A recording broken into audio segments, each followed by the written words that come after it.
नूह में हुई हिंसा पर हमसे बातचीत करने के लिए जमीयत उलेमा हिंद के राष्ट्रीय सचिव नियाज अहमद फारूकी साहब हैं। कैसे देख रहे हैं घटना को? यात्रा निकाली जाती है, उस पर एक समुदाय हमला कर देता है, कैसे देख रहे हैं आप लोग? हम लोग जो है पहले से हमारी इस बारे में बहुत चिंता है कि मुल्क में ऐसे हालात हो रहे हैं कि इसमें कुछ लोगों को मायूस करने, डराने और उभारने और धमकाने की कोशिश हो रही है जी। और एक सीरीज़ है, एक का दुक्का वाक़या अलग अलग होता है तो फिर बल्कि पूरे मुल्क में कुछ लोग जो है इस साजिश करके और इस तरह के वाक़यात कर रहे हैं जिससे किसी न किसी तरीके से भड़काया जाए। ये उसी का सिलसिला हम समझते हैं और अफसोस की बात यह है कि जो पुलिस का जो इसमें रवैया होता है तो पुलिस के दोनों ही काम होते हैं, एक तो प्रिवेंटिव एक्शन और अगर कोई चीज़ हो जाए तो फिर उसको रोकने के लिए क्या करना। तो यहाँ पे इस नूह के वाक़े को देखेंगे तो चिंता की बात यह है कि एक दिन पहले, ये नहीं कि अचानक हो गया, हमको मालूम नहीं था। एक दिन पहले एक वीडियो सामने आता है, उसमें बाकायदा धमकी दी जाती है। एक ऐसा शख्स जो कि भगोड़ा है, मुजरिम है, उसके खिलाफ कत्ल का मुकदमा है, बहुत पूरे मुल्क में उसे जाना पहचाना जाता है इस हैसियत से। वो ऐलान करता है कि मैं इसमें ज़रूर रहूँगा और इसमें जो उसका बयान है सभी लोग जानते हैं।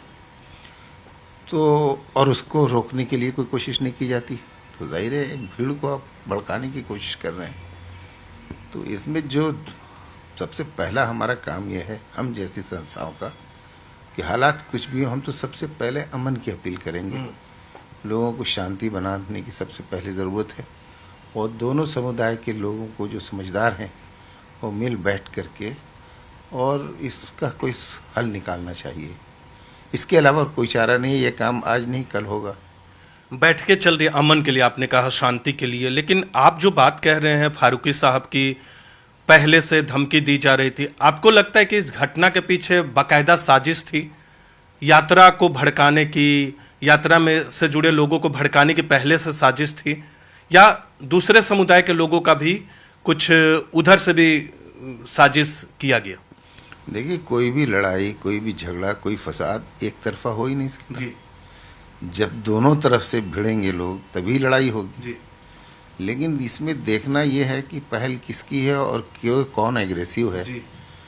तो यात्रा निकलती है तो बाहर से लोग आ रहे हैं, एक मकामी यात्रा होती है जो रिलीजियस जिसका कैरेक्टर होता है जिस यात्रा का, एक वो यात्रा होती है जो पॉलिटिकल होती है जिसमें ऑर्गेनाइजेशंस लोगों को पूरे मुल्क से इकट्ठा करते हैं, एक वो यात्रा होती है जो कि रिलीजियस इसका कैरेक्टर होता है, किसी मंदिर की पूजा है, किसी जो है त्यौहार का, तो लोकल लोग उसमें हिस्सा लेते हैं। इस यात्रा में देखिए ना कि कौन लोग कहाँ से आ रहे हैं, तो उससे पता चलता है। हमें इस बात की वो है दुख। तो ये नहीं कि मकामी लोग अगर आपस में लड़ते हैं तब एक दूसरा इशू होता है। यहाँ तो बाकायदा बाहर से लोग आते हैं, आकर हमला करते हैं, फिर उसके मुकाबले में मकामी लोग खड़े होकर के उसका वो करते हैं। जो बाहर से आने वाला है वो एग्रेसिव होगा या जो मकामी है वो एग्रेसिव होगा, सोचने की बात है। तो आपका कहना है कि जो यात्रा थी वीएचपी की, उसमें बाहर से लोगों को बुलाया गया? मोनू मानेसर कहाँ का था जी? कोई नूह का तो है नहीं मोनू मानेसर का रहने वाला, वो तो राजस्थान से आया है जी। तो ये कहना, हमें इसमें सबूत देने की ज़रूरत ही नहीं है। बाकायदा जो कई सौ आदमी जो है बाहर से आए हैं और उन्होंने एक चैलेंज करके, धमकी देकर, एक हमले की शक्ल में, एक यात्रा होती है, रिलीजियस यात्रा होती है, उसमें ये कहा जाता है कि हम जो है उस जलसे में रहेंगे और हम देख लेंगे और हम ये कर देंगे वो। तो वो तो इसका पूरा जो नैरेटिव है और इसका जो पूरा स्टाइल है उसमें हमको कुछ कहने की ज़रूरत नहीं है, सारा देश देख रहा है। कहने की ज़रूरत नहीं। आपने भी रिपोर्ट मंगाई होगी, आपके लोग भी वहाँ होंगे। क्या एक तरफ से तो धमकी दी गई, जो आप कह रहे हैं साजिश का आरोप लगा रहे हैं, क्या दूसरे तरफ से भी लोगों को बुलाया गया था तैयारी में? ऐसा कुछ रिपोर्ट आप तक आया है? मुझे ये इसकी जानकारी नहीं है और मुझे उस जगह पे मत खड़ा करिए जी। हम उस संस्था से ताल्लुक़ रखते हैं जिसमें हिंदू मरता है तो भी हमारा दिल उतना ही दुखता है, मुसलमान मरता है तो हम मुसलमान के लिए भी हमारा उतना ही दिल दुखता है। हम हिंदू मुसलमान की लड़ाई नहीं लड़ते, हम देश की लड़ाई लड़ते हैं। हमारे लिए दोनों ही हमारी आँखें हैं, दोनों ही हमारे बाजू हैं।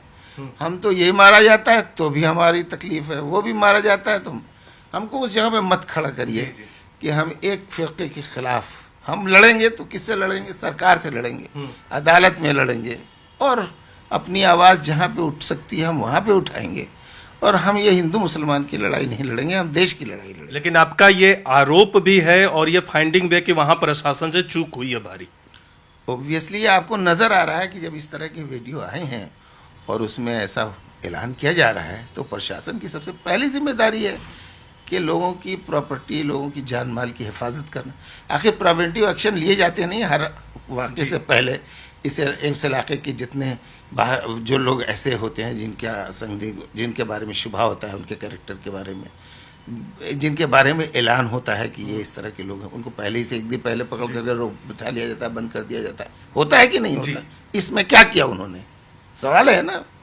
तो इसलिए इसमें ये सवाल सिर्फ मेरी तरफ से नहीं होगा, बल्कि उस हिंदू समुदाय की तरफ से भी होगा, जिसके बहुत सारे लोगों को इसका असर पड़ा है उनके ऊपर। हमें ये भी नहीं देखना है कि यह इधर ज़्यादा मेरे या उधर। 5 जानें जा चुकी, अब इतने सारे 12, उसमें पुलिस वाले भी कितने जख्मी हुए। हमारे पुलिस वाले क्या हमारे बच्चे नहीं है क्या? वो तो उनके बारे में भी हमारा इतना दिल दुखता है। तो हम उनके दुश्मन नहीं है। तो हमें तो इसको कानून और व्यवस्था की जाने से, अगर जिम्मेदार कोई है तो वहाँ का चीफ मिनिस्टर है, अगर जिम्मेदार है कोई वहाँ पर तो वहाँ का एसपी है, वहाँ का एसएसपी है, वहाँ के जो पुलिस के जिम्मेदार हैं, आईजी, डीआईजी।